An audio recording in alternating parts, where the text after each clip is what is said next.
इन साथियों, घोसी विधानसभा उपचुनाव के इस घमासान में तमाम सारे दिग्गज नेता अपनी अपनी ताकत झोंक चुके हैं और दारा सिंह के समर्थन में वोट मांग रहे हैं।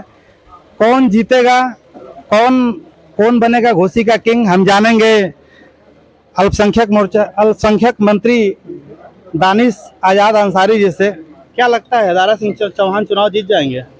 लगना क्या है, पूरा यकीन है। घोसी की आवाम ने पूरी तरीके से मन बना लिया है कि 5 सितंबर को जो विधानसभा का उपचुनाव का दिन है, 5 सितंबर को तमाम घोसी के मुसलमान, नौजवान, पिछड़ा समाज, दलित समाज, अल्पसंख्यक समाज, सारा समाज हमारा एकजुट होकर भारतीय जनता पार्टी के हमारे प्रत्याशी दारा चौहान जी को जिताकर घोसी से विधानसभा भेजने का काम करेंगे और ऐतिहासिक मतों के साथ हमारे भाजपा के प्रत्याशी दारा चौहान जी यहाँ से जीत हासिल करेंगे।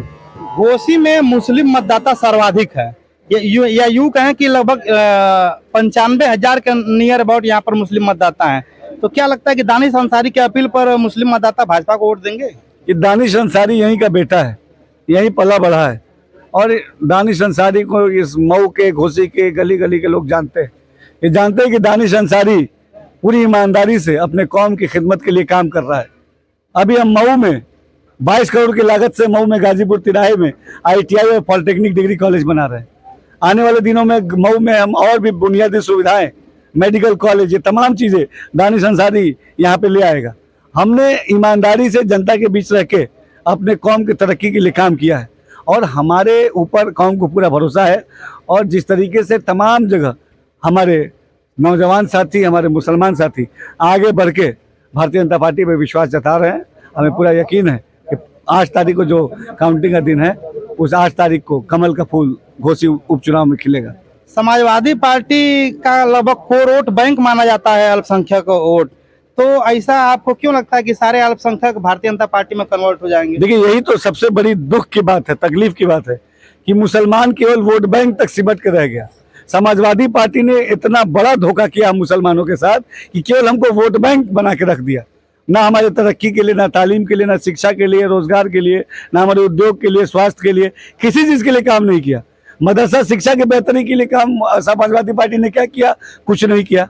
मुस्लिम नौजवानों के हाथों में रोजगार देने के लिए समाजवादी पार्टी ने क्या किया? कुछ नहीं किया। हमारे अल्पसंख्यक भाइयों के विकास के लिए समाजवादी पार्टी ने क्या किया? कुछ नहीं किया। समाजवादी पार्टी ने केवल एक काम मुसलमानों के साथ किया है और वो है मुसलमानों को धोखा देने का काम। आज मुसलमानों ने तय कर लिया कि अब ये वोट बैंक की तरह इस्तेमाल नहीं होगा। देखिए, आपने भी बोल दिया मुसलमान वोट बैंक है। वोट बैंक मुसलमान नहीं है। मुसलमान शिक्षित होकर मजबूती से हिंदुस्तान की तकदीर लिखने का मादा रखता है और हमारी भारतीय जनता पार्टी, हमारे मोदी और योगी मुसलमानों को उस दिशा में आगे बढ़ा रहे हैं।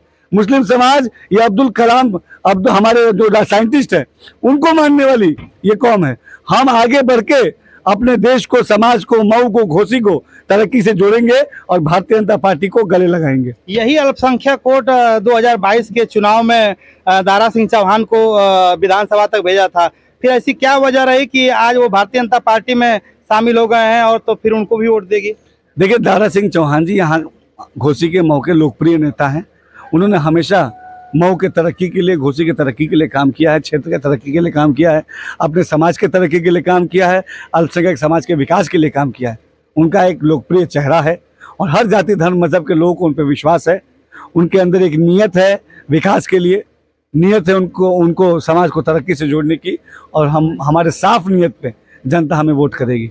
जनता आपको वोट करेगी। क्या लगता है आपको कि दारा सिंह चौहान और OP राजभर भारतीय जनता पार्टी के लिए जरूरी है या मजबूरी? देखिए, दारा सिंह चौहान जी हो चाहे OP राजभर जी हो, इन्होंने हमेशा पिछड़े समाज की आवाज़ बुलंद करने का काम किया है और निश्चित तौर पे भारतीय जनता पार्टी सबका साथ सबका विकास के नारे पे काम करती है। और हमने पिछड़े समाज हो, अगड़ा समाज हो, दलित समाज हो, पसमानदा समाज हो, मुस्लिम समाज हो, सभी समाज आगे बढ़े, एकजुट होकर हम तरक्की की बात करें, हम शिक्षा, रोजगार, स्वास्थ्य की बात करें, इस दिशा में हम काम कर रहे हैं। धन्यवाद। हम बात करेंगे अल्पसंख्यक मोर्चे के प्रदेश अध्यक्ष जी से। क्या लगता है आपको, मुस्लिम समाज भारतीय जनता पार्टी को वोट देगा? आप रामपुर को देखिए, आप आजमगढ़ को देखिए, मुसलमानों ने बड़ी तादाद में भारतीय जनता पार्टी को वोट किया है और पिछले 2022 के चुनाव में भी बड़ी तादाद में 8% वोट मिला था। और अभी जो निकाय चुनाव हुए हैं निकाय चुनाव में बड़ी तादाद में ऐसी नगर पालिकाएं, नगर पंचायतें जो भारतीय जनता पार्टी देश आज़ाद होने के बाद कभी नहीं जीती थी, बड़ी आबादी वहाँ मुसलमानों की थी।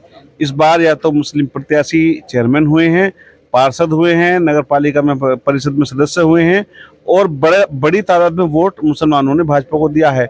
ये सपा, बसपा, कांग्रेस लगातार जो मुसलमानों को बहकाते थे, भटकाते थे, लटकाते थे, आज इनकी चालों को मुसलमान नौजवान समझा है और समझने के बाद उसने तय किया है, न दूरी है न खाई है, मोदी हमारा भाई है। दानिश आजाद अंसारी वर्तमान समय में मुस्लिमों के एक बड़े चेहरे हैं उत्तर प्रदेश में, तो क्या लगता है कि इनकी मेहनत रंग लाएगी खुशी में? देखिए, भारतीय जनता पार्टी जब किसी व्यक्ति को गरीब कल्याण से, गरीब परिवार से उठा करके ऊपर भेजती है तो जनता अपनेपन में अपने को स्वीकार करती है। निश्चित रूप से यहाँ जो इनका लोगों से लगाव है, जो अपनापन है, जो नाना और मामू का रिश्ता है, जो एक भाई का रिश्ता है, उस रिश्ते से, भाजपा की गरीब कल्याण की नीति से, लाभार्थी से, पसवंदा नीति से अगर सबको मिला करके देखेंगे तो इंशाअल्लाह बड़ी तादाद में दारा सिंह को मुस्लिम वोट मिलेगा और इस बार ऐतिहासिक जीत भारतीय जनता पार्टी की यहाँ से होगी। मऊ जनपद मुख्तार अंसारी का गढ़ माना जाता है, ऐसे में क्या लगता है कि मुसलमान दानिश आजाद अंसारी के कहने पर ही वोट देगा? कौन मुख्तार अंसारी लोग नहीं जानते। अब आप एक आदमी से पूछे किसका रिश्ता मुख्तार अंसारी से, सब मना कर देंगे कि मैं नहीं जानता कौन मुख्तार अंसारी। लोग मुख्तार अंसारी बीते जमाने की बात हो चुकी और ऐसे लोग जिनसे कोई अपना रिश्ता नहीं रखना चाहता, जिनसे कोई बताना नहीं चाहता, छिपाना चाहते हैं, वो राजनीति के एक बीते हुए कल हो गए। आज दानिश आजाद अंसारी है, आज भारतीय जनता पार्टी है, आज दारा सिंह चौहान है और जिंदगी आज में चलती है, कल में नहीं। जैसा कि आप देख रहे थे, भारतीय जनता पार्टी के दिग्गज नेता और मंत्री तमाम सारे जगहों पर लगातार कैंप कर यहाँ पर चुनावी जनसभा को संबोधित कर रहे हैं। अगले वीडियो में मिलते हैं कहीं और से, तब तक के लिए जय हिंद, जय भारत।